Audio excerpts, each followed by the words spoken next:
नमस्ते दोस्तों, सी Satbir Singh YouTube channel पे आपका स्वागत है।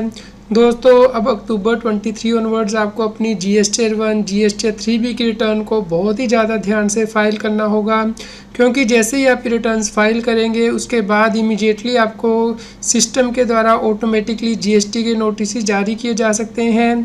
तो दोस्तों, कौन से नोटिस जारी किए जाएंगे, क्यों जारी किए जाएंगे, आपको इनका रिप्लाई कितने दिन के अंदर करना है, अगर आप रिप्लाई नहीं करेंगे तो उसके क्या कॉन्सिक्वेंसेस होंगे, इस सभी के बारे में हम इस वीडियो में डिटेल में डिस्कशन करेंगे विद एग्जांपल्स। दोस्तों, यदि अभी तक आपने C Satbir Singh YouTube channel subscribe नहीं किया है तो जल्दी से सब्सक्राइब कर लीजिए और नोटिफिकेशन बेल भी प्रेस कर दीजिए ताकि आपको रेगुलर GST के अपडेट्स मिलते रहें। दोस्तों, जैसे ही आप GST की रिटर्न्स फाइल करेंगे तो उसके बाद GST पोर्टल के द्वारा ऑटोमेटिकली आपको नोटिस जारी किए जा सकते हैं DRC 01B में और DRC 01C के अंतर्गत।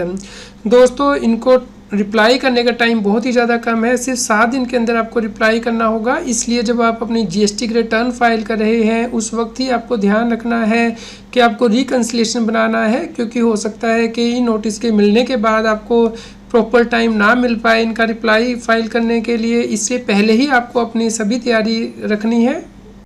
दोस्तों, ये नोटिस जारी किए जाएंगे जैसे ही आप अपनी GST-3B की रिटर्न को फाइल कर देंगे, क्योंकि दोस्तों आपकी GST-3B की रिटर्न को कंपेयर किया जाएगा आपकी GST-1 की रिटर्न के साथ, जो कि आपने उस पीरियड के साथ फाइल की है। दोस्तों, यदि उसमें डिफरेंस होगा टैक्स लायबिलिटी में तो आपको DRC 01B में नोटिस आएगा। इसके साथ ही GST-3B की रिटर्न को कंपेयर किया जाएगा GST-2B की रिटर्न से, यानी कि आपके इनपुट टैक्स क्रेडिट को कंपेयर किया जाएगा। यदि उसमें डिफरेंस आएगा, आपने ज़्यादा ITC क्लेम कर लिया है, इनपुट टैक्स क्रेडिट का मिसमैच है, तो उस केस में DRC 01C में आपको नोटिस भेजा जाएगा।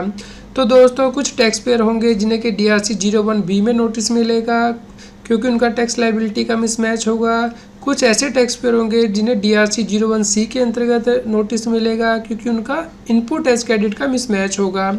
और कुछ ऐसे भी टैक्स पेयर होंगे जिन्हें कि दोनों नोटिस मिल सकते हैं यदि उनका टैक्स लायबिलिटी का भी मिसमैच है और इनपुट टैक्स क्रेडिट का भी। तो दोस्तों, मान लीजिए आप अपनी GST-1 को फाइल करते हैं और उसमें अपनी टैक्स लायबिलिटी डिक्लेयर करते हैं और उसके ऊपर जो GST है वो डिक्लेयर करते हैं, लेकिन जब आप अपनी GST-3B फाइल करते हैं तो दोस्तों उसमें ऑटोमेटिकली GST-1 से आपका टैक्स GST-3B में चला जाता है। लेकिन अगर आप उसे अमेंड करते हैं तो उस केस में यहाँ पे इसे कंपेयर किया जाएगा GST-1 के साथ। तो GST-1 में आपने ज़्यादा टैक्स डिक्लेयर किया है, जबकि GST-3B में आप यहाँ पे कम टैक्स लायबिलिटी डिक्लेयर कर रहे हैं, तो उस केस में डिफरेंस आ रहा है, तो आपको DRC 01B के अंतर्गत नोटिस जारी किया जाएगा। तो क्या दोस्तों, जो आपने GST-1 में टैक्स लायबिलिटी डिक्लेयर की है वही आपको GST-3B में पे करनी होती है? जी नहीं दोस्तों, इसके बहुत से कारण हो सकते हैं। जैसे कि आपने गलती कर दी है GST-1 को फाइल करते हुए, लेकिन GST-3B को फाइल करते हुए आपने उसे आइडेंटिफाई कर लिया है कि क्या मिस्टेक हुई है, जैसे कि रेट ऑफ टैक्स गलत हो गया है या आपने जो एडवांस है वो एडजस्ट नहीं किया है। तो ऐसे बहुत से कारण हो सकते हैं जिसकी वजह से कि GST-1 में आपने ज़्यादा टैक्स डिक्लेयर कर दिया हो, लेकिन जब आप GST-3B को फाइल कर रहे हैं उस वक्त ये करेक्शन कर सकते हैं। दोस्तों, GST-1 और GST-3B की टैक्स लायबिलिटी में डिफरेंस आ सकता है। इसके बहुत से कारण और भी हो सकते हैं, जैसे कि आपने करंट टैक्स पीरियड में GST-3B में ज़्यादा लायबिलिटी पे की है क्योंकि आप पिछले टैक्स पीरियड में लायबिलिटी को पे करना भूल गए थे, या फिर दोस्तों आपने पिछले टैक्स पीरियड में GST-3B में टैक्स तो सही पे कर दिया था लेकिन आप कोई इनवॉइस रिपोर्ट करना भूल गए थे जो कि आपने करंट पीरियड की GST-1 में रिपोर्ट की है, तो जिसकी वजह से कि करंट पीरियड की GST-1 में टैक्स ज़्यादा बन रहा है लेकिन GST-3B में टैक्स नहीं बनेगा क्योंकि वो आप पहले ही पे कर चुके हैं पिछले टैक्स पीरियड में। इसके अलावा ये भी कारण हो सकता है कि आपने GST-1 या IFF को फाइल करते हुए इनकरेक्ट डिटेल डाल दी हैं जो कि आप नेक्स्ट पीरियड में अमेंड करेंगे, जैसे कि टिपोग्राफिकल एरर हो गई है, गलत टैक्स रेट आपने चूज़ कर लिया है जिसकी वजह से कि ज़्यादा टैक्स बन रहा है GST-1 में, तो आपको वो लायबिलिटी पे करनी नहीं है GST-3B में, इसलिए डिफरेंस आ सकता है। या फिर दोस्तों आपने एडवांस कोई रिसीव किया था लेकिन उसकी एडजस्टमेंट नहीं की है जिसकी वजह से कि एक्सेस टैक्स बन रहा है या कोई और रीज़न, तो ये आपको स्पेसिफाई करने होंगे। दोस्तों, इसके लिए आपको नोटिस जारी किया जाएगा GST पोर्टल के द्वारा, जिसे कि आप चेक कर सकते हैं GST पोर्टल पे लॉगिन करके सेल्स में जाके, रिटर्न में जाके, यहाँ पे रिटर्न कॉम्प्लायंस के अंतर्गत। ये नोटिस दोस्तों आपके रजिस्टर्ड ईमेल और मोबाइल नंबर पे भेजे जाएंगे। तो यहाँ पे DRC 01B का जो नोटिस है वो आप चेक कर पाएंगे। यहाँ पे आप रेफरेंस नंबर एंटर कर सकते हैं या फिर रिटर्न पीरियड यहाँ पे आप सिलेक्ट कर सकते हैं कि किसका आप नोटिस जो चेक करना चाहते हैं, या फिर स्टेटस वाइज चेक कर पाएंगे कि क्या पेंडिंग है या कंप्लीटेड है। दोस्तों DRC 01B का नोटिस आपको इस प्रकार से आएगा जिसे कि इंटीमेशन कहा जाता है, जिसमें कि पीरियड मेंशन होगा कि किस पीरियड की GST 1 और GST 3B की टैक्स लायबिलिटी में डिफरेंस है और कितना डिफरेंस है यहाँ पे स्पेसिफाई किया जाएगा। दोस्तों यदि आप इस डिफरेंस से एग्री करेंगे तो उस केस में आपको ये पे करना होगा विद इंटरेस्ट। तो दोस्तों इसके लिए आपके पास 7 डेज़ का टाइम होगा, आपको इसका रिप्लाई करना है। दोस्तों यदि आप इसे पे कर देते हैं तो DRC 03 के जरिए पे कर रहे हैं तो उसका रेफरेंस नंबर और कितना अमाउंट आपने पे किया है वो यहाँ पे आपको एंटर करना होगा। दोस्तों यदि आप पे नहीं कर रहे हैं, कोई रीज़न है जैसे कि हमने अभी डिस्कस किए हैं, तो आपको यहाँ पे एक्सप्लेन करने होंगे और इसे वेरीफाई करना होगा।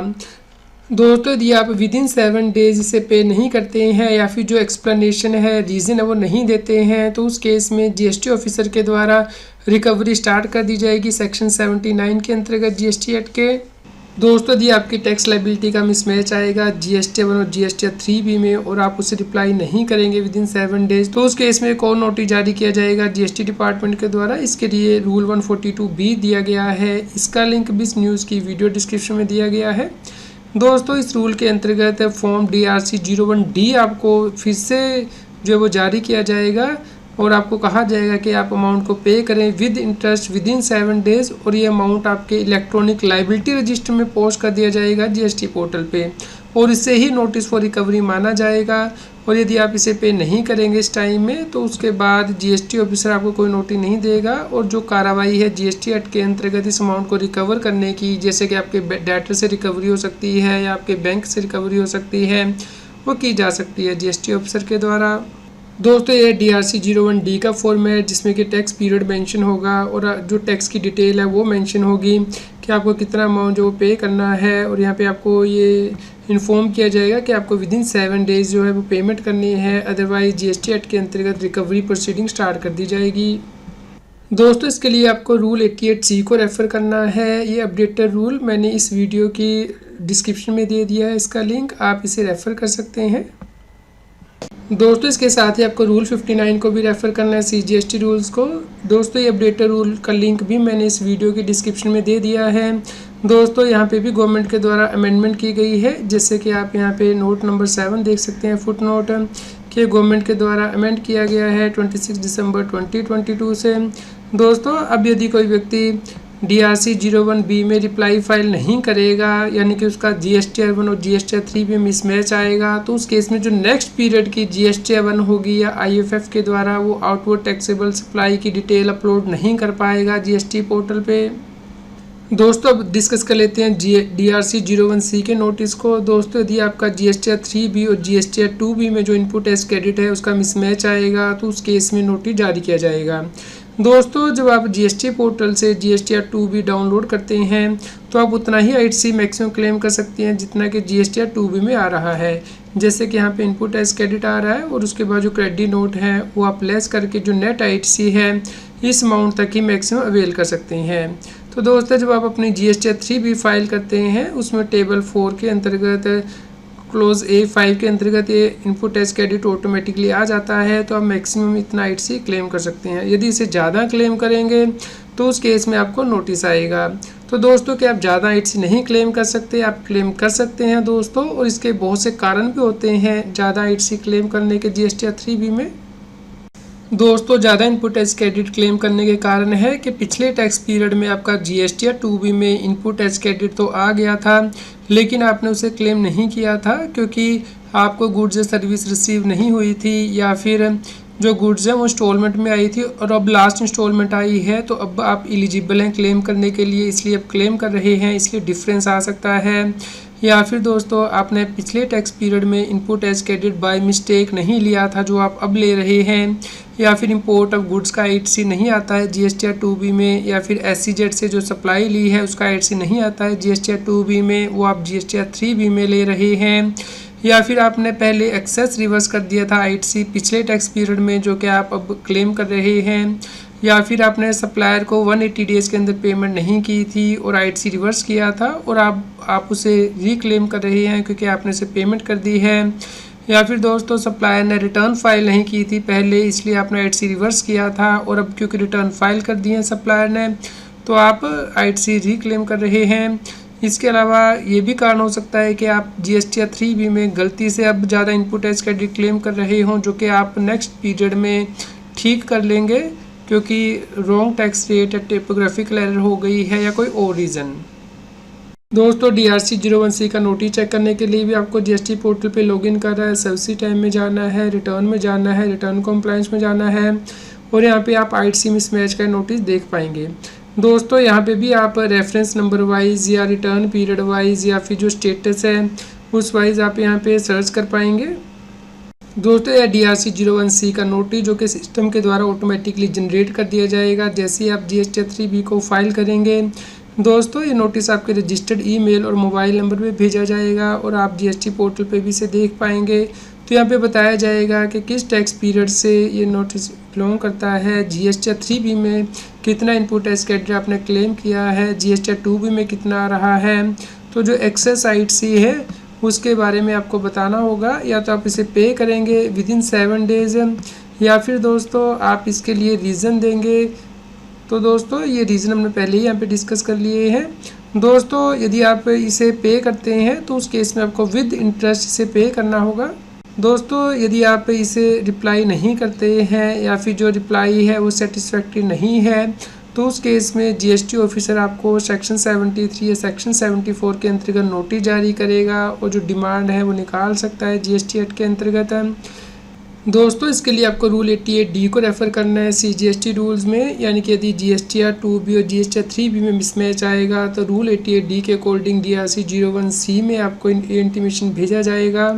इस अपडेटेड रूल का लिंक भी इस वीडियो की डिस्क्रिप्शन में दिया गया है। दोस्तों यदि आप इनपुट टैक्स क्रेडिट मिसमैच के नोटिस यानी कि DRC 01C का रिप्लाई नहीं करेंगे तो उस केस में भी रूल 59 में अमेंडमेंट की गई है, यानी कि जो नेक्स्ट पीरियड की आपकी GST 1 फाइलिंग है वो ब्लॉक कर दी जाएगी यदि आप विदिन 7 डेज़ रिप्लाई नहीं करेंगे। तो दोस्तों यहाँ पे समराइज़ कर देते हैं, यदि आपकी GST 3B और GST 1 में डिफरेंस आएगा तो उस केस में DRC 01B में आपको नोटिस जारी किया जाएगा जिसका कि आपको विदिन 7 डेज़ जवाब देना है। यदि आप नहीं देंगे तो उस केस में नेक्स्ट पीरियड की GST 1 को फाइल करना ब्लॉक कर दिया जाएगा। और इसके अलावा DRC 01D में एक नोटिस जारी किया जाएगा कि आप इस अमाउंट को विदिन 7 डेज़ पे कीजिए और ये अब आपके इलेक्ट्रॉनिक लाइबिलिटी रजिस्टर में पोस्ट कर दिया जाएगा अमाउंट। इसके लिए आप रूल 88C को रेफ़र करेंगे CGST रूल्स में। यदि आपका GST 3B और GST 2B में जो आईटीसी आ रहा है उसमें डिफरेंस आएगा तो DRC 01C में नोटिस जारी किया जाएगा जिसका कि आपको विदिन 7 डेज जवाब देना है। यदि आप नहीं देंगे तो उस केस में GST 1 की फाइलिंग ब्लॉक कर दी जाएगी नेक्स्ट पीरियड की। इसके अलावा नोटिस भी जारी किया जाएगा सेक्शन 73 और सेक्शन 74 के अंतर्गत GST एक्ट के। यदि आपने रिप्लाई नहीं फाइल किया या रिप्लाई फाइल तो किया लेकिन वो सेटिस्फैक्ट्री नहीं है, आप रूल 88D को रेफ़र कर सकते हैं CGST रूल्स के। उम्मीद करते हैं दोस्तों आपके लिए यह न्यूज़ यूज़फुल रही होगी। यदि आपका कोई कमेंट हो GST रिटर्न फाइल करने से रिलेटेड तो आप हमें नीचे वीडियो में कमेंट करके ज़रूर बताएं। दोस्तों आज की वीडियो में हमारी क्या कमी रही है उसके बारे में भी हमें कमेंट करके बताएं ताकि हम नेक्स्ट वीडियो में इसे इम्प्रूव कर पाएँ। कृपया लाइक करें और शेयर करें ताकि सभी लोगों तक ये जानकारी पहुँच पाए और वो GST की कॉम्प्लायंस कर पाएँ। रेगुलर GST और टैक्स अपडेट के लिए इस चैनल को सब्सक्राइब करें। फ्रेंड्स आप TDS, इनकम टैक्स, GST और अकाउंटिंग सॉफ्टवेयर ऑडिट ट्रेल के साथ कॉम्प्लायंस आसानी से कर सकते हैं। इन सॉफ्टवेयर के डेमो देखने के लिए आप हमें मोबाइल नंबर के साथ ईमेल कर दीजिए taxil@gmail.com पर। आप हमें टेलीग्राम ऐप CS सर्विसिंग टैक्सिल पर ज्वाइन कर सकते हैं ताकि आप GST और इनकम टैक्स के रेगुलर अपडेट अपने मोबाइल पर ही प्राप्त कर सकें।